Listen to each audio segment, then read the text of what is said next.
नमस्कार, यो news 24 television बेलुका 8 बजेको न्यूज बुलेटिनमा स्वागत छ। मुलुकमा बेथिति छ, अनियमितताको अचाक्ली छ, भ्रष्टाचारको भेल छ, अस्थिरता छ, तर नेताहरू रामराज्य बनाउने भन्दै गाउँ पुगेका छन्। स्थानीय निर्वाचनमा माहौल तातेको छ। यति बेला हुने नहुने बाचा गर्दै दलहरू जनताको घर दैलोमा जाने क्रम पनि सुरु भएको छ। जनता सार्वभौम छन्। सार्वभौम जनताले अब हिम्मत गरेर सोध्नुपर्छ, यो बेथिति किन? भद्रगोल किन? हिजो दिएको भोट बापत हामीले के पायौं? विकास र समृद्धिको भाषण सुनाएर तिमीहरू यसबीचमा कहाँ हरायौ? यो प्रश्न सोध्नुहोस्। आस्थाको बन्धक कोही पनि नहुनुहोस्। यथार्थको पक्षमा उभिनुहोस्। राम्रो काम गर्नेलाई कदर गर्नुहोस्। फेरि भोट दिएर आफ्नो प्रतिनिधि चुन्नुहोस्। आश्वासनको पोकाले पेट भरिदैन, मुलुकमा समृद्धि आउँदैन। त्यसैले चुनाव मार्फत असल जनप्रतिनिधि छान्नुहोस्। योग्य र सक्षम उम्मेद्वार छान्नुहोस्। तपाईले छानेको उम्मेद्वारको स्वच्छ चरित्र होस्, विकासको भिजन भएको होस्। याद गर्नुहोस्, एकपटक दिएको मत 5 वर्षका लागि हो। बिचैमा मत फिर्ता लिन पाइने छैन। त्यसैले तपाईले आफ्नो मतको सदुपयोग गर्नुहोस्। अब न्यूज बुलेटिनका हेडलाइन्स। चुनाव जित्ने रणनीतिमा दलहरूको ध्यान केन्द्रित। एमालेको ध्यान कांग्रेसको गतिविधिमा।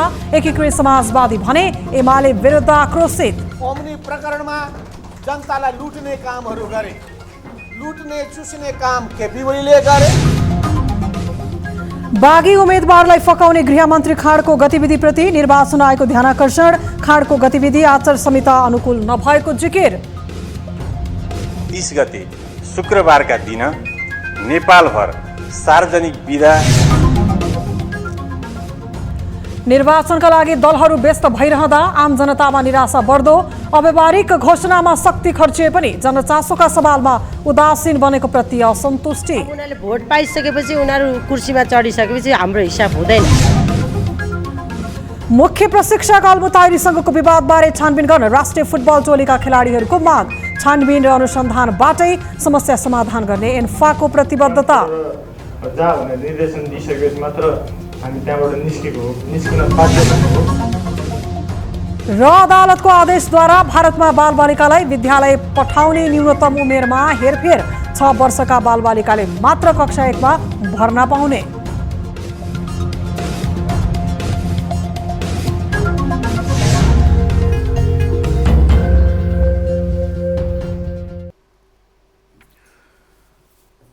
हामी निरन्तर न्यूजमा छौं। नेकपा एकीकृत समाजवादीका अध्यक्ष माधव कुमार नेपालले नेकपा एमालेका अध्यक्ष केपी शर्मा ओलीले प्रधानमन्त्री हुँदा यति ग्रुपसँग भ्रष्टाचारमा मिलेमतो गरेको आरोप लगाएका छन्। बिहिबार पार्टी कार्यालयमा भएको एकीकृत नेकपा र एकीकृत समाजवादीको एकता कार्यक्रमलाई सम्बोधन गर्दै अध्यक्ष नेपालले यस्तो आरोप लगाएका हुन्। यस्तै उनले आफूले जनताको सेवा गरेको दाबी गर्दै ओलीले जनतालाई दुःख दिने काम गरेको बताए।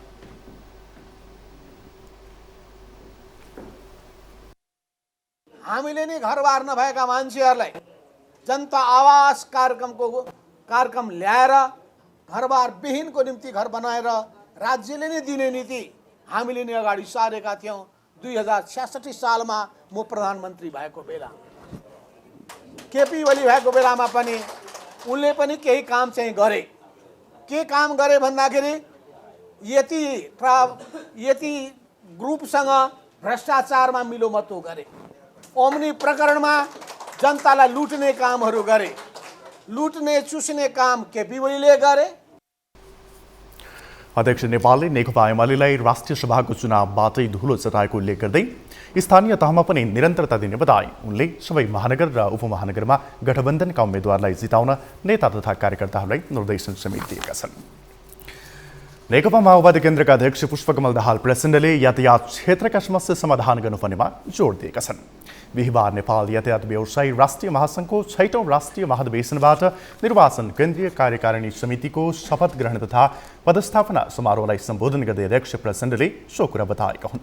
उनले यातायात क्षेत्रको समस्या समाधानका लागि यातायात विकास प्राधिकरण बनाउन सकिने विकल्प अघि सारे। प्राधिकरण बनाएमा समस्या समाधानका लागि राज्यको ध्यान केन्द्रित गर्न सकिने भन्दै उनले यसका निम्ति आफू पहल गर्ने बताए।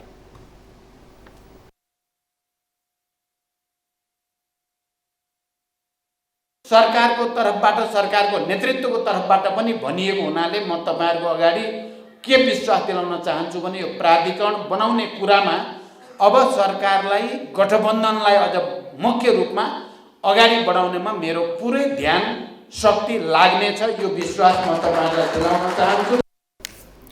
अध्यक्ष दाहालले गाडीको 20 वर्षीय अवधि राख्नु अवैज्ञानिक रहेको टिप्पणी समेत गरे। गाडीको अवस्था हेरेर अवधि निर्धारण हुनुपर्ने उनको भनाइ छ। यसका लागि नीतिगत निर्णय गरेर कार्यान्वयन गराउने सम्बन्धमा शुक्रबार बिहान बस्ने गठबन्धनको बैठकमा ठोस प्रस्ताव लैजाने पनि उनले प्रतिबद्धता जनाएका छन्।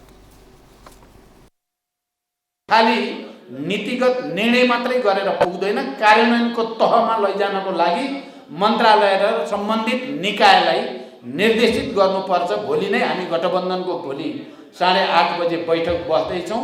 त्यो बैठकमा तपाईहरुको यो मुद्दालाई व्यवहारिक रूप दिनको लागि लैजाने पनि म ठोस प्रस्ताव राख्ने जानकारी गराउन चाहन्छु। उनले यातायात व्यवसायी, यातायात मजदुर र राज्यका 3वटै पक्ष मिलेर अघि बढ्नुपर्नेमा जोड समेत दिएका छन्। अब निर्वाचन विशेष न्यूज।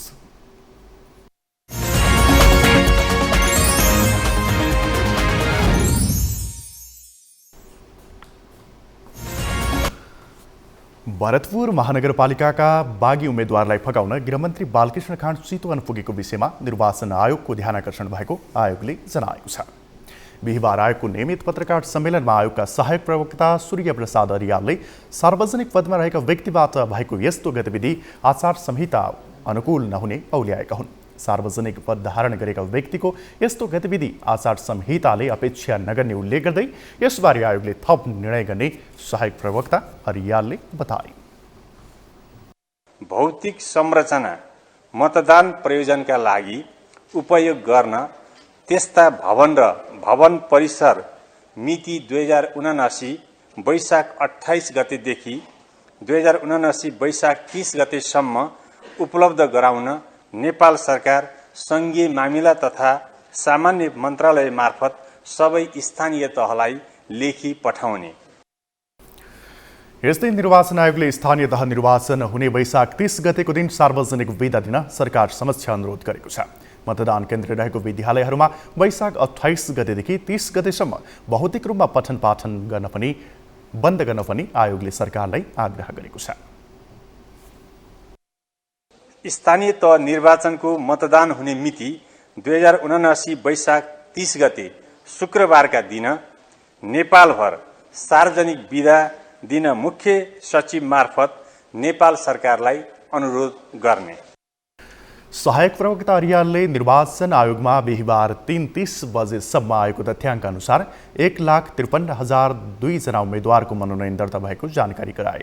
आयोगले बिहिबारसम्ममा 72 जिल्लाका लागि 1,77,75,000 मतपत्र छपाई गरिसकेको र 33 जिल्लाका लागि 51,81,000 मतपत्र ढुवानी गरिसकेको समेत जानकारी दिएको छ।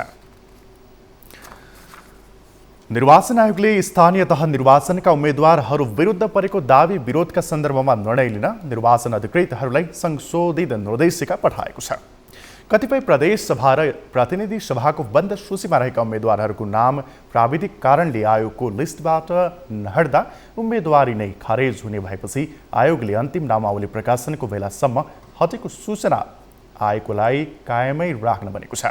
यो संशोधित निर्देशिकासँगै सिन्धुलीमा गठबन्धनको उपमेयर बनेका माओवादीका दृढराज श्रेष्ठको उम्मेदवारी कायम हुने भएको छ। उनको नाम बन्द सूचीमा देखिएकोले निर्वाचन अधिकृतले उम्मेदवारी कायम नहुने निर्णय गरेका थिए। यस्तै एमालेबाट विराटनगरको उपमेयर बनेकी शिल्पा कार्कीको उम्मेदवारी पनि खारेज नहुने भएको छ। कोशी अञ्चल अस्पताल सञ्चालक समिति सदस्यबाट राजीनामा नदिई उम्मेद्वार बनेको भन्दै उनी विरुद्ध उजुरी परेको थियो।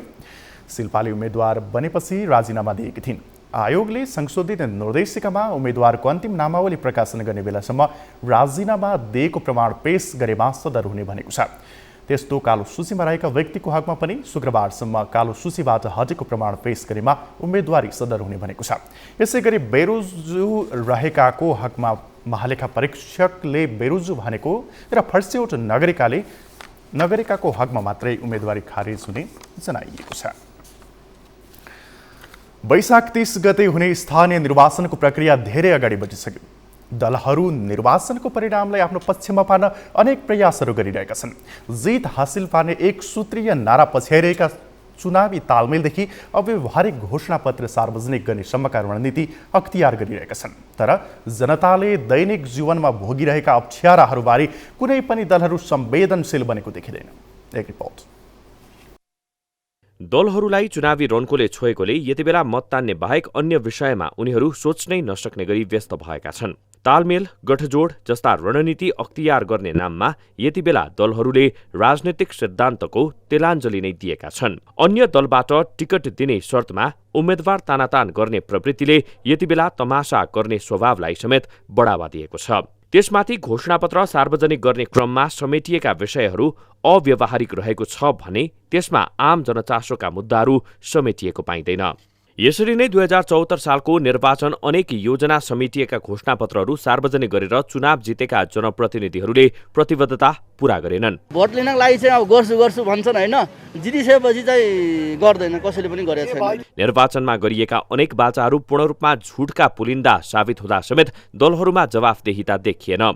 स्थानीय सरकारको अनुभूति गराउनुको साटो पार्टीका कार्यकर्तालाई संरक्षण र व्यवस्थापन गर्नमा विगतका 4 वर्ष खर्चिएको आम जनताको गुनासो छ। आफूले बोले अनुसार जनतालाई ठग्नु भएन, अब जनतालाई पनि पूरा गरिदिनु पर्यो, अब जनताले नि विश्वास गर्नु सकोस्। विगतमा जे जस्तो कमजोरी भए पनि अहिले त्यो सुधार हुनुपर्ने हो। तर अहिले निर्वाचनमा देखिएको 2 कित्ता सत्ता गठबन्धन र प्रतिपक्षी गठजोडले अब कस्तो काम गर्ने भन्दा पनि कसरी नतिजा आफ्नो पक्षमा पार्ने भन्नेमा मात्रै ध्यान केन्द्रित गरेको छ। एक अर्कालाई जसरी पनि हराउने नीतिमा सम्पूर्ण शक्ति खर्चिरहेका यी दलहरू अझै पनि जनसवालका विषयलाई पूर्ण व्यवस्था गरिरहेका छन्। देशमा समस्या नै समस्या छ, जे हेरे पनि समस्या छ हैन, हल कसरी हुन्छ त? अब यो नीति नियमदेखिबाट लिएर सबै कुराहरू के यदि राम्रो भइदिएको भए देशको सिस्टम यस्तो भद्रगोल हुँदैन थियो। नेताहरूले चाहिँ भोट हामीले नदिउन्जेल चाहिँ उनीहरूले हामीहरूलाई हजुर नमस्ते भनेर आउँछन्।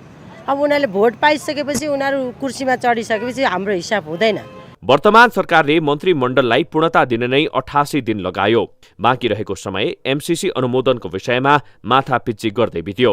यस्तै संवैधानिक निकायको भागबण्डामा मात्रै सरकारले समय खर्चियो। तर यो बीचमा आम जनमानसको ढाड सेक्ने गरी महँगी बढेको छ। तर यो विषय न सरकारको प्राथमिकतामा परेको छ, न त दलहरू यसबारे बहस नै गर्न चाहन्छन्। दाल चामलको भाउ मात्रै बढ्छ भाउ, हामीलाई केही पनि छैन, उस्तै हो।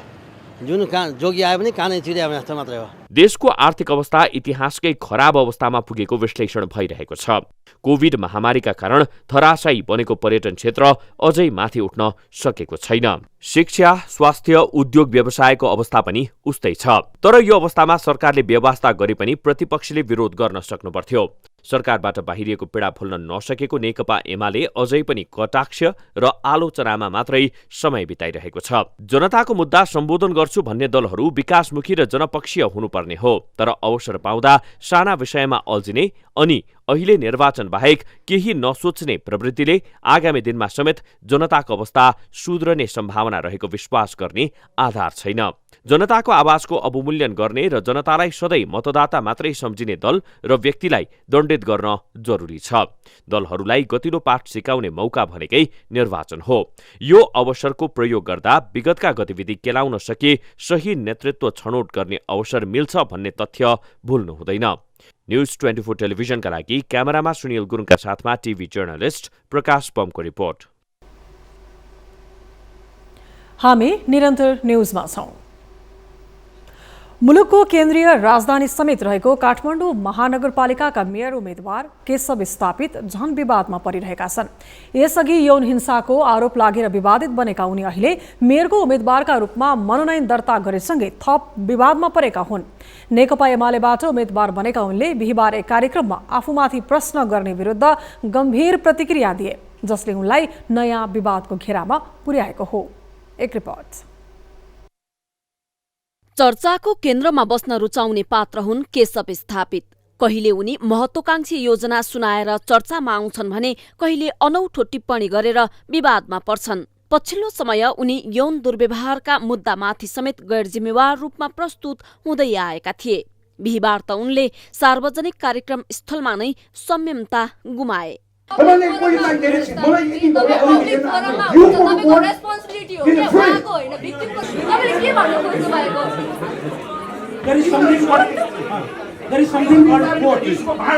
नेशनल कलेजमा भएको एक अन्तर्क्रिया कार्यक्रममा प्रस्तुता भावना राउतले मीटू आरोप बारे प्रश्न सोध्दा स्थापितले आपत्तिजनक अभिव्यक्ति दिए।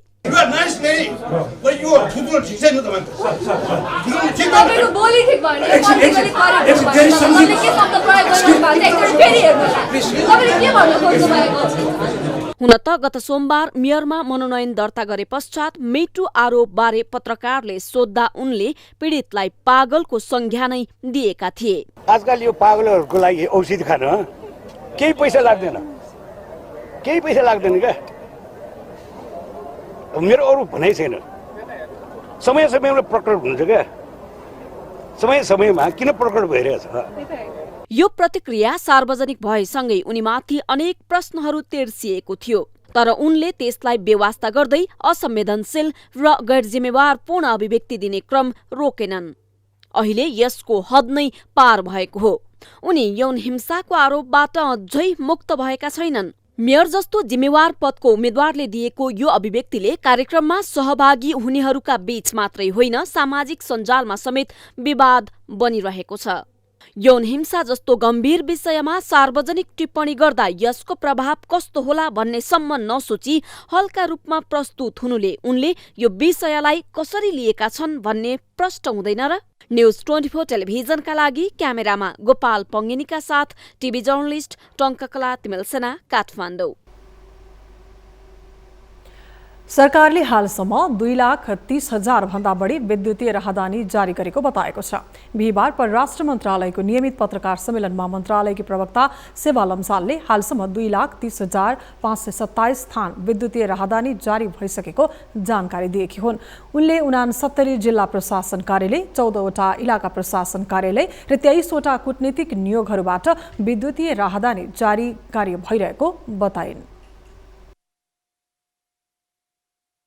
69 जिल्ला प्रशासन कार्यालय, 14वटा इलाका प्रशासन कार्यालय र 23 वटा कूटनीतिक नियोगहरूबाट यो विद्युतीय राहदानी जारी कार्य सुरु भइसकेको मैले यहाँलाई निवेदन गर्न चाहे। अझ जाँदा बाँकी छन् त्यहाँ पनि यो उपकरणहरू जडान गर्ने कामहरू चाहिँ हाम्रो त्यसलाई चाहिँ उच्च प्राथमिकतामा छ। कार्यहरू सुचारू पनि भइरहेछ। प्रवक्ता लम्सालले राहदानी विभागमा संग्रहालय स्थापना गर्ने कार्य अन्तिम चरणमा पुगेको पनि जानकारी दिइन्।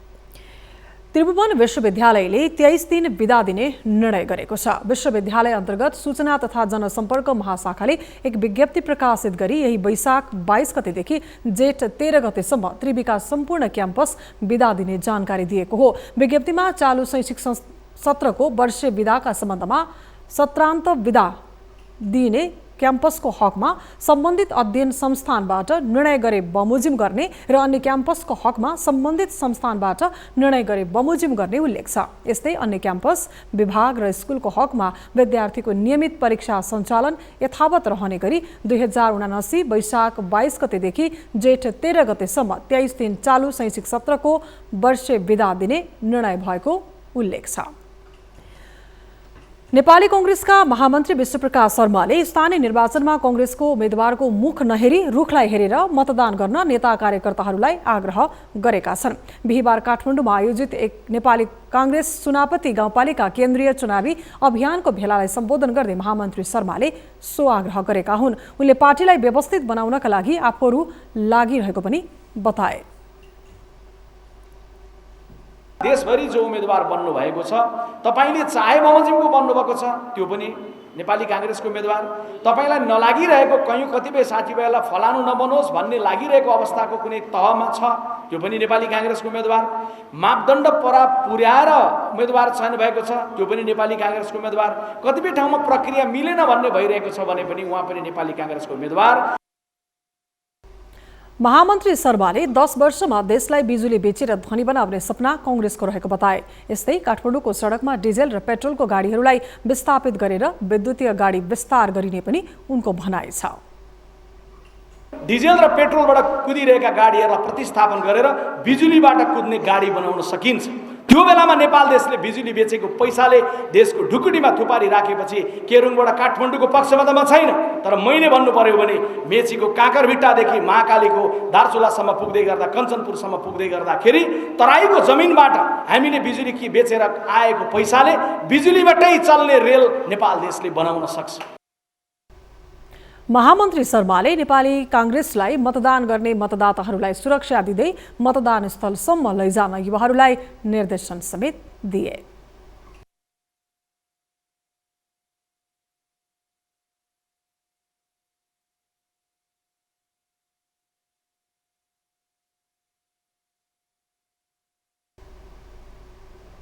नेकपा एमालेका अध्यक्ष केपी शर्मा ओलीले काठमाडौँको मेयरमा नेकपा एमालेले नै जित्ने दावी गरेका छन्। बिहिबार काठमाडौँमा आयोजित कार्यक्रममा अध्यक्ष ओलीले आफ्नै उम्मेदवारप्रति आत्मविश्वास देखाएका हुन्। उनले कार्यक्रममा नेपाली कांग्रेसप्रति कटाक्ष गर्ने अवसर समेत गुमाएनन्। कांग्रेसको घोषणापत्र राजनीतिक दस्तावेज नभएको भन्दै उनले कांग्रेसबाट राजनीतिक सोच नभएका व्यक्तिहरू उम्मेदवारमा आएको आरोप लगाए। उनले गठबन्धनकी मेयर उम्मेदवार सृजना सिंहप्रति लक्षित गर्दै सो भनाई राखेका हुन्। अरू पार्टीका उम्मेदवार हेर्यो भने तपाईको इतिहास के छ भन्ने हो भने आफ्नो पुस्ताको त कुनै अघिल्लो पुस्ता सम्झिनु पर्छ होला। योगदान के छ भन्दा यसो नाता सम्बन्ध केलाएर अघिल्लो पुस्तातिर जानुपर्छ होला। आफ्नै के छ भन्दा नाता सम्बन्ध केलाएर आफ्नो घर परिवारतिर फर्किनु पर्छ होला। आफ्नै केही छ। प्रतिबद्धता के छ भन्दा कांग्रेसको चुनावी घोषणापत्र हेरे पुग्छ होला। यस्तै ओलीले कांग्रेस महामन्त्री गगन थापालाई लक्षित गर्दै टिप्पणी गर्न भ्याए। ट्युसन दिन आउँछु भन्ने थापालाई भर्खरै परीक्षा पास गरेको भन्दै एमाले भित्र उनलाई भिड्न निमन्त्रणा दिए। नेकपा एमालेको घोषणापत्रको सन्दर्भमा बसमा उत्रिन कोही ट्युसन क्लास चलाउँछु भन्नेहरू पनि तयार छन् भने हामी पनि यसो त्यो हाम्रा लागि त्यो ठुलो कुरो भएन। भर्खर पास गरेका भाइ बहिनीहरू थुप्रो छन् यस्तो ट्युसन क्लासवालाहरूसँग मुकाबला गर्ने, भिडाइदिउँला केही छैन।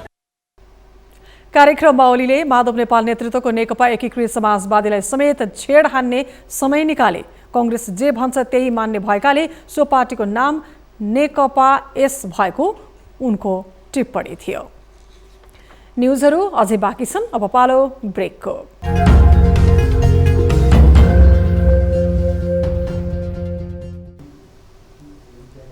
हामी निरन्तर न्युजमा छौं। भरतपुर महानगरपालिकाको मेयरका लागि कांग्रेसबाट बागी उम्मेदवारी दिएका जगन्नाथ पौडेलले उम्मेदवारी फिर्ता लिन अस्वीकार गरेका छन्। गृहमन्त्री तथा कांग्रेस नेता बालकृष्ण खाँडे बिहिबार पौडेललाई उनकै निवासमा भेटेर उम्मेदवारी फिर्ता लिन आग्रह गरेका थिए, तर उनले खाँडको आग्रह मानेनन्। यसअघि गठबन्धनको सहमति अनुसार चितवन महानगर माओवादीको भागमा परेको थियो। माओवादीले फेरि मेयर पाएसँगै चितवन कांग्रेसमा असन्तुष्टि चुलिएको थियो। केन्द्रबाट जबरजस्ती गरिए प्रतिवाद गर्ने धम्की दिएका पौडेल लगायतका नेताहरूले बागी उम्मेदवारी दिएसँगै गठबन्धनका शीर्ष नेतृत्व नै समस्यामा परेका छन्। बागी उम्मेदवारी दिएका पौडेल सहित असन्तुष्ट नेता कार्यकर्तालाई फकाउन सभापति शेरबहादुर देउवाले गृहमन्त्री खाँडलाई बुधबार चितवन पठाएका थिए। यसअघि खाँडले बागी उम्मेदवारी दिएका पौडेललाई समर्थन गरेका पूर्व सभापति कृष्णलाल सापकोटा र प्रस्तावक मीना खरेललाई भेटेका थिए। उनीहरूसँगको भेटमा गृहमन्त्री खाँडले पौडेलको उम्मेदवारी फिर्ता लिन आग्रह गरेका थिए। केन्द्रबाट नै उनलाई आग्रह गरे पनि अटेर गरेपछि यो विषय झन जटिल बनेको छ। नेपाली कांग्रेस गण्डकीको पोखरा 3 तेर्सापट्टि स्थित पार्टी कार्यालयमा कार्यकर्ताले तोडफोड गरेका छन्। बिहिबार कांग्रेसको पार्टी कार्यालय बाहिर नाराबाजी गर्दै तोडफोड गरेको आरोपमा 23 जनालाई नियन्त्रणमा लिएको जिल्ला प्रहरी कार्यालय कास्कीले जनाएको छ। यस्तै प्रहरीले तोडफोडमा संलग्न अन्यबारे पनि अनुसन्धान भइरहेको जानकारी दिएको छ। पोखरा 18 र 24 नम्बर वडा अध्यक्षमा उम्मेदवारी दिएका वडा अध्यक्षलाई उम्मेदवारी फिर्ता लिन पार्टीले निर्देशन दिएपछि स्थानीय कार्यकर्ताले विरोध गर्दै तोडफोड गरेको जनाइएको छ। उक्त 2-3 वडा 23 वडा नेकपा माओवादीले पाउने गरी गठबन्धन बीच प्रारम्भिक सहमति भएको थियो। 18 र 24 वडाका नेता तथा कार्यकर्ताले आइतबार जिल्ला सभापतिका पदाधिकारीलाई 5 घण्टा जिल्ला पार्टी कार्यालयमा थुनेर राखेका थिए। वायुसेवा सञ्चालक सङ्घले राति 8 बजेपछिका नियमित तर्फका उडान तत्काल गर्न सक्ने अवस्था नरहेको जनाएको छ।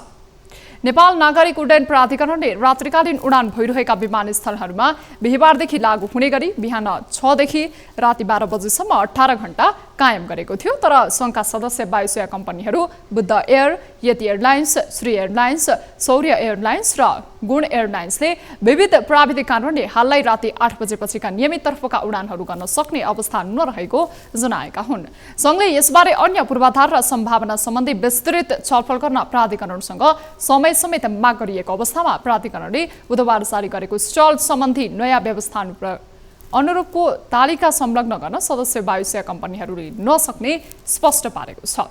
सङ्घले वैशाख 3 गतेकै स्लट सम्बन्धी व्यवस्था हाललाई लागू गर्न प्राधिकरणलाई आग्रह गरेको छ। सङ्घको माग अनुसारको उडान अनुमति प्राप्त नभए सङ्घका सदस्य वायुसेवा कम्पनीहरू बुद्ध एयर, यति एयरलाइन्स, श्री एयरलाइन्स, सौर्य एयरलाइन्स र गुण एयरलाइन्सका उडानहरू स्लट संशोधन नभएसम्मका लागि सम्पूर्ण उडानहरू स्थगन गर्ने चेतावनी दिएको छ। मुलुककै दोस्रो ठुलो अन्तर्राष्ट्रिय विमानस्थल रहेको गौतम बुद्ध विमानस्थलमा पहिलो पटक वाइड बडी जहाजले परीक्षण उडान गरेको छ। बिहिबार साँझ वाइड बडी A330 जहाजले सफल अवतरण गरेको हो। राष्ट्रिय ध्वजावाहक नेपाल वायुसेना निगमको वाइड बडी जहाज साँझ 5:55 बजे अवतरण गरेको हो।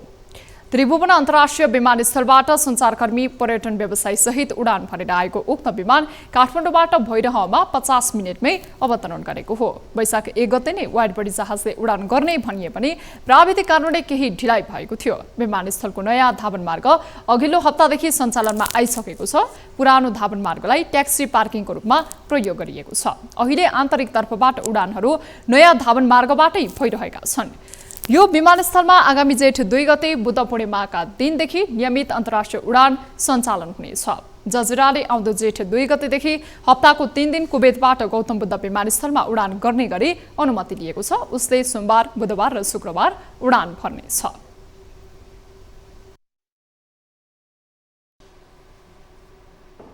हामी निरन्तर न्युजमा छौं।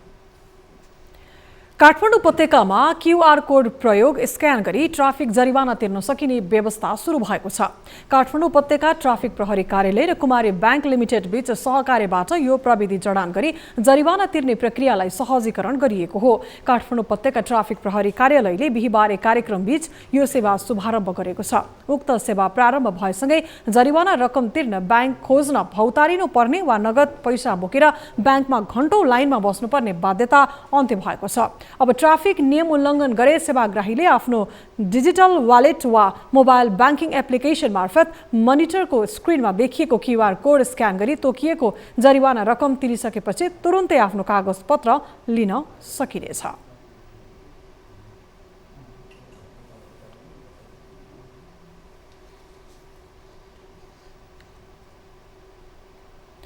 स्थानीय तह निर्वाचनका लागि बिहिबार मुगुमा 41,000 मतपत्र पुर्याइएको छ। नेपाली सेनाको हेलिकप्टरबाट बिहिबार बिहान मुगुमा 41,000 मतपत्र पुर्याइएको हो। मुगुको रारा नगरपालिकामा 12,477, सोरु गाउँपालिकामा 7,864, खतियाड गाउँपालिकामा 10,717 र मुगुम कार्मारोङ गाउँपालिकामा 4,031 जना मतदाता गरी जम्मा 35,089 मतदाता रहेका छन्। वैशाख 30 गते सञ्चालन हुने स्थानीय तहको निर्वाचनका लागि जिल्लामा तीव्र तयारी भइरहेको छ। मुगुमा रहेका 4 स्थानीय तहमा रहेका मुख्य निर्वाचन आयोगको कार्यालयबाट निर्वाचन सम्बन्धी तयारी भइरहेको जिल्ला निर्वाचन कार्यालय मुगुका प्रमुख विष्णु प्रसाद न्यौपानेले जानकारी दिएका छन्। अब हेल्थ न्युज।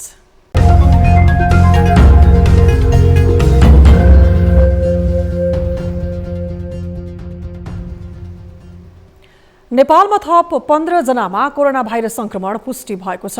पीसीआर र एन्टिजेन गरी 5875 जनाको नमुना परीक्षण गर्दा थप 15 जनामा कोरोना भाइरस संक्रमण पुष्टि भएको स्वास्थ्य तथा जनसङ्ख्या मन्त्रालयले जनाएको छ। 18 जना निको भएसँगै नेपालमा अब कोरोना भाइरसको सक्रिय संक्रमितको संख्या 249 रहेको छ। 24 घण्टामा कोरोना संक्रमणका कारण कसैको पनि ज्यान गएको छैन। थप 1,02,543 जनाले कोरोना भाइरस विरुद्धको खोप लगाएको मन्त्रालयले जनाएको छ। अब बिजनेस न्यूज।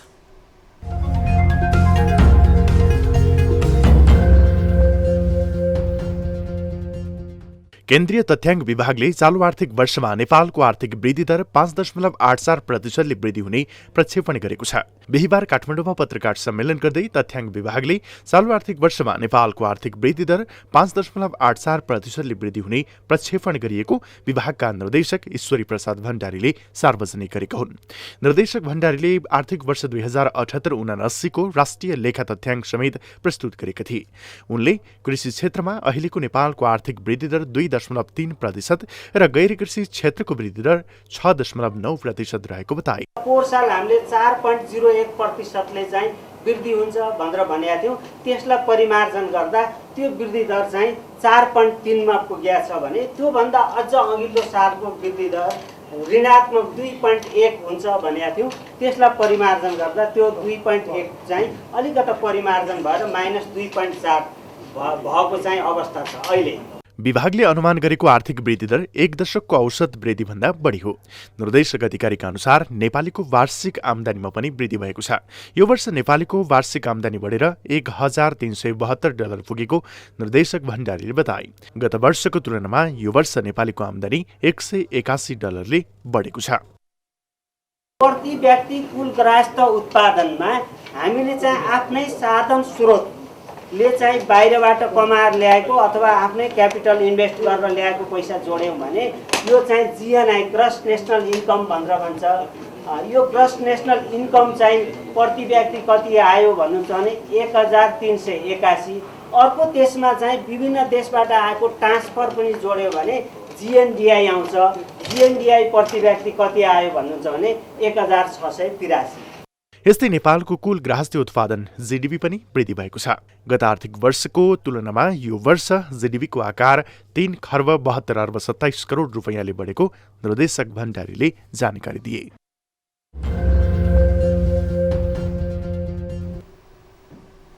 न्युजहरू अझै बाँकी छन्, अब पालो ब्रेकको।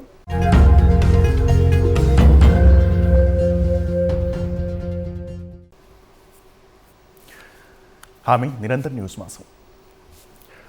अब स्पोर्ट्स न्युज।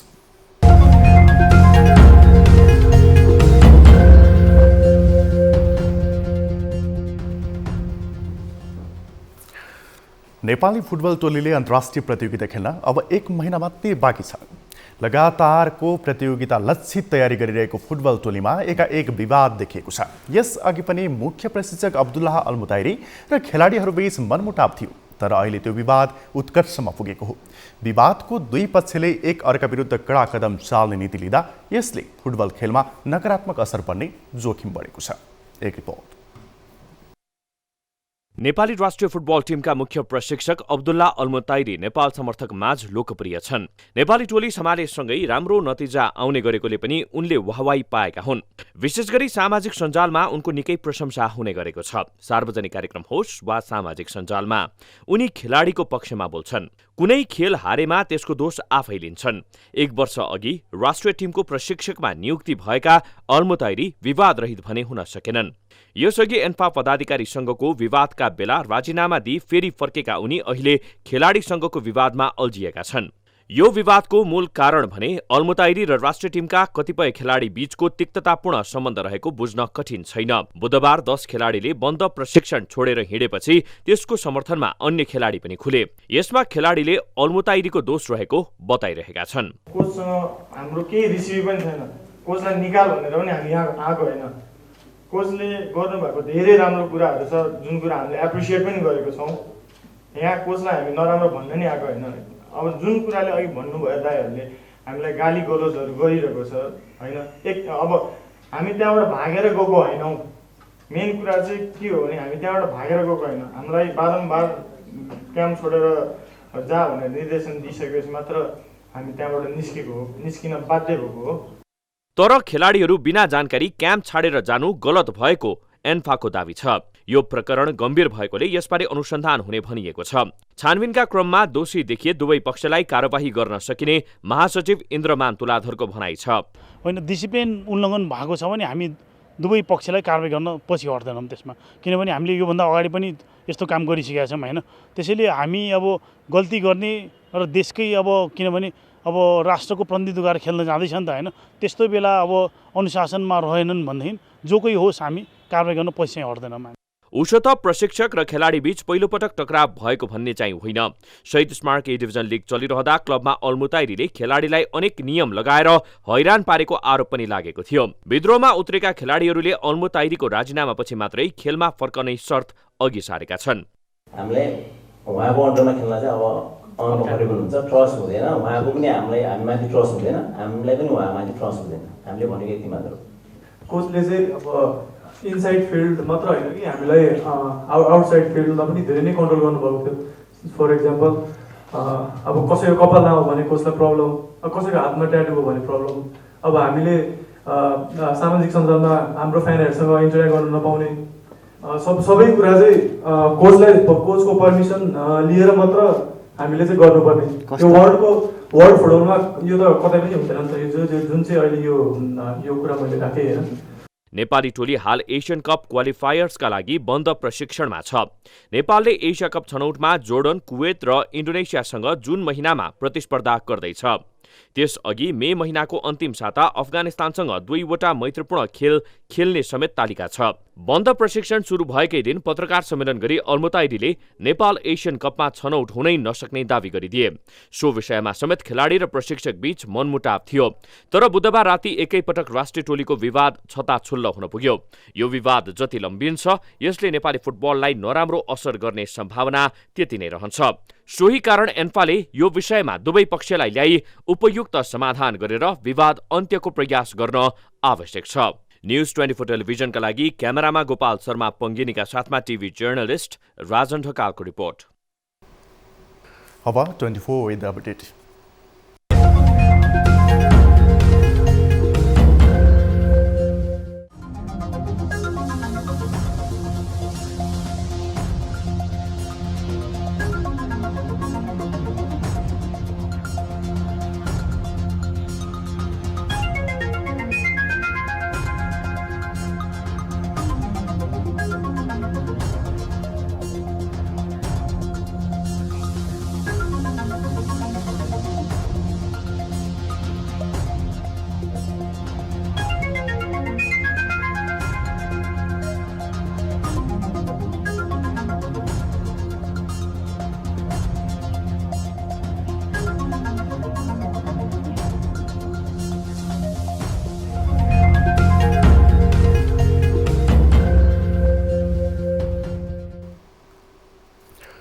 अब न्यूज बुलेटिनको अन्त्यमा पुनः हेडलाइन्स।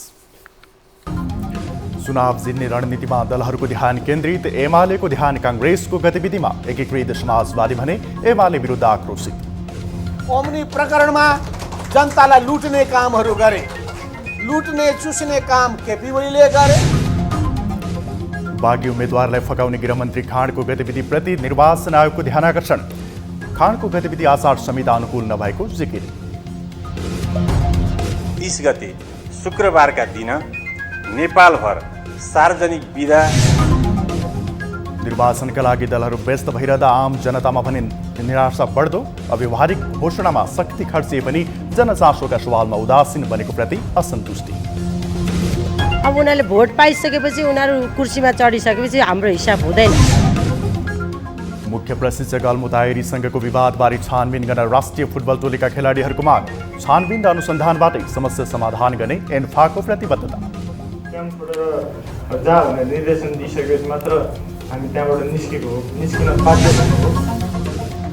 तर अदालतको आदेशद्वारा भारतमा बालबालिकाहरूलाई विद्यालय पठाउने न्यूनतम उमेरमा हेरफेर। 6 वर्षका बालबालिकाले मात्रै कक्षा 1मा भर्ना पाउने।